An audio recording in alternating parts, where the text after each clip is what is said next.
Come ogni anno, come Consiglio regionale, come Regione Veneto, assieme ad altre istituzioni, l'Ufficio Scolastico Regionale, le forze dell'ordine, vogliamo far emergere la cultura della legalità. La nostra cultura è sicuramente più forte delle informazioni, della modalità con cui la mafia penetra anche nel nostro territorio. Ed è coinvolgendo i ragazzi, facendo capire la pericolosità di quello che potrebbe avvenire anche qui da noi, che dobbiamo mettere le basi per creare gli anticorpi contro le infiltrazioni della criminalità organizzata. Oggi è la giornata della memoria e dell'impegno in ricordo delle vittime delle mafie. In Veneto celebriamo questa giornata insieme alle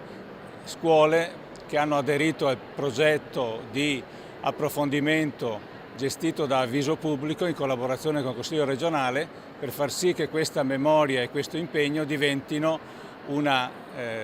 testimonianza diretta di persone nei confronti degli studenti che oggi sono qui a presentare il loro lavoro. È un'occasione per sottolineare come le mafie in Veneto siano presenti, i segnali preoccupanti li vediamo purtroppo tutti i giorni. Voglio anche sottolineare un rischio paradossale che in questo contesto fa più notizia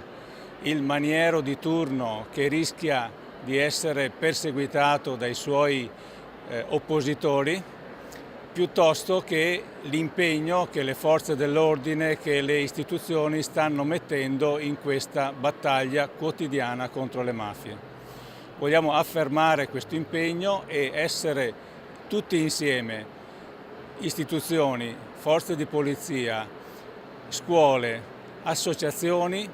uniti in questo sforzo per dare al Veneto un futuro di giustizia, di legalità e di trasparenza. Sicuramente oggi è un appuntamento importante, questa iniziativa voluta fortemente dalla Regione Veneto per ricordare forte tra i nostri giovani, tra i nostri studenti la memoria delle vittime delle mafie, di tutte le mafie, e pensiamo che questo sia un'azione non retorica ma che debba avere una finalità forte di capacità di trasmettere un messaggio vivo, un messaggio capace di trasmutarsi in una vera cultura della legalità condivisa tra i giovani. I giovani sono il nostro futuro, sono coloro che daranno la strada della nostra comunità, della comunità veneta italiana del domani, e siamo convinti che il primo lavoro da fare sia creare una barriera culturale rispetto all'infiltrazione delle mafie, dei fenomeni malavitosi, dell'illegalità, il rispetto delle regole, il rispetto del lavoro, del sacrificio, soprattutto degli operatori della sicurezza,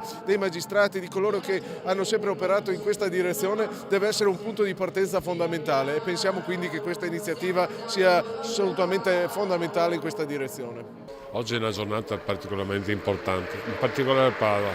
Noi siamo contenti che per il Veneto sia stata scelta Padova come città in rappresentanza della lotta contro le mafie. È una città difficile, la nostra, molto complicata, ha bellezze straordinarie, però in questo contesto bisogna anche pensare che, essendoci crisi, una crisi che adesso per fortuna sta migliorando, le aziende sono particolarmente sensibili ai periodi di crisi. Molte persone cercano di aiutarle, tra virgolette, e magari cascano in queste situazioni che poi diventano difficili. Mafia non è solo tratta delle persone, prostituzione non è solo droga, si sta raffinando la capacità, sta raffinando proprio colpendo le aziende quando sono in difficoltà, per cui bisogna vigilare e stare molto attenti.